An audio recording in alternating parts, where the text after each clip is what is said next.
Base do Senhor, meus irmãos. Meus irmãos, hoje a gente vai falar sobre uma história que acontece na Bíblia. Não sei se os irmãos conhecem, eu imagino que sim. Mas fala sobre um jovem rico.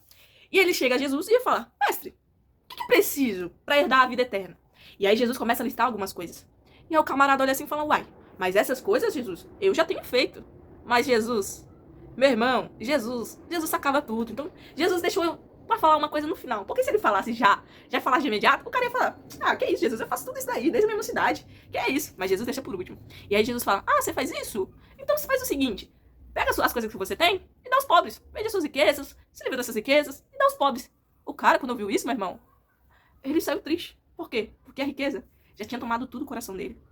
A riqueza já tinha tomado o lugar de Deus. Pra ele ali, aquilo era a prioridade suprema. Mas o que eu quero dizer sobre isso? Quando eu estava lendo sobre essa história, teve uma parte que Jesus falou comigo enquanto eu estava lendo. E aí ele falou exatamente isso no meu coração. Esse jovem, foi ele que foi até Jesus. Não foi Jesus que chegou nele e começou a apontar e falar assim: pô, você precisa mudar isso, você precisa fazer aquilo, você precisa tirar isso da sua vida. Não, o jovem foi até Jesus. E ele ouve a resposta e vai embora bravo. Vai embora triste. Foi nesse ponto que Jesus falou comigo. Por quê? Porque nós somos muitas das vezes como esse jovem.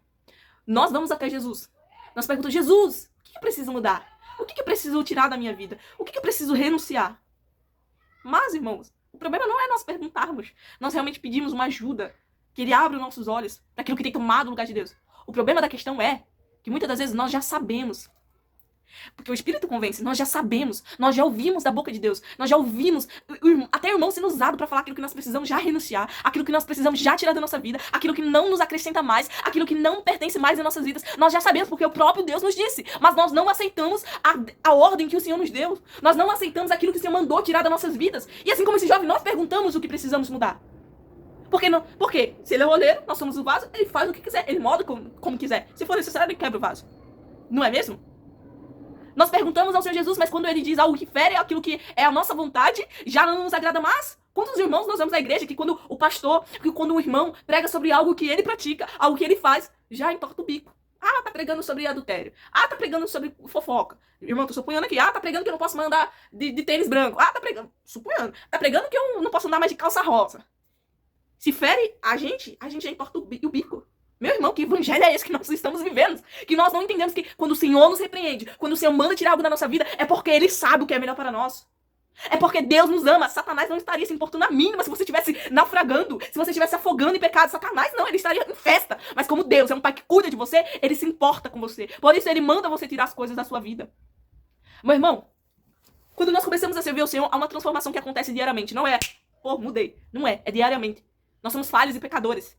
Mas quando nós começamos a caminhar com Ele, o Senhor vai nos conduzindo, o Espírito Santo vai nos ajudando, Ele nos convence do pecado, nós começamos a ter mudanças, a gente não conseguia vencer a pornografia, mas agora nós temos o Espírito Santo, nós começamos a vencer, quando nós começamos a caminhar com Ele, nós vencemos esse pecado de estimação, há mudanças que acontecem, a transformação que acontece, é algo que precisa acontecer, meu irmão. Se for pra caminhar com o Senhor e caminhar do mesmo jeito, meu Deus do céu, continua no mundo, continua ali. Eu sei que eu me exaltei um pouco, meu Deus do céu.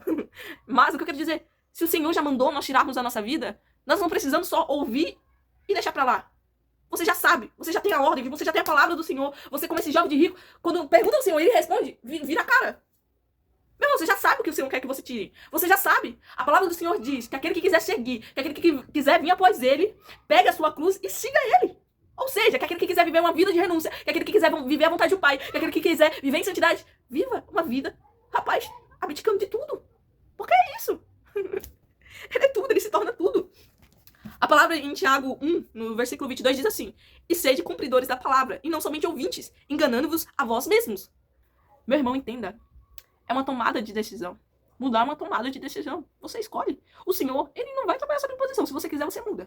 Se você escolher mudar, ele vai mudar. Se você escolher não mudar, meu filho, não adianta. Não vai fazer. O Senhor não obriga. O Senhor é gentil. O Senhor é gentil. Sabe? Meus irmãos, entenda uma coisa. Como nós falamos aqui nesses 5 minutos de vídeo, você sabe que precisa mudar. Mas o saber não é o mesmo que obedecer. Sabe? Obediência. Tenha obediência ao Senhor. Ouça aquilo que Ele está te direcionando. Eu falo por experiência própria. Quando eu era adolescente, quando eu era muito adolescente, meu irmão, eu consumia coisas que não agradavam a Deus. Eu fazia coisas que não agradavam a Deus. Eu não honrava os meus pais. E você pensa, nossa, eu fazia muita coisa. Você pensa que isso tudo me satisfazia? De maneira nenhuma. Eu nem conseguia sorrir. O quanto aquelas coisas realmente sugavam tudo que é em mim. Eu não tinha alegria nenhuma. Mas quando Jesus entrou na minha vida, meu irmão, Jesus trouxe alegria. Tudo que foi me tirado, rapaz, nunca me fez falta. Nunca me fez falta alguma. Jesus conseguiu trazer alegria, uma alegria que eu nunca vi na minha vida. Que aquelas coisas que eu fazia no passado, nunca conseguiram trazer pra mim. Jesus é alegria.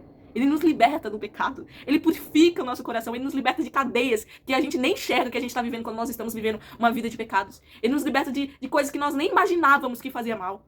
Ele nos transforma. Ele nos liberta. Ah, Jesus é top. Jesus é top, meus irmãos.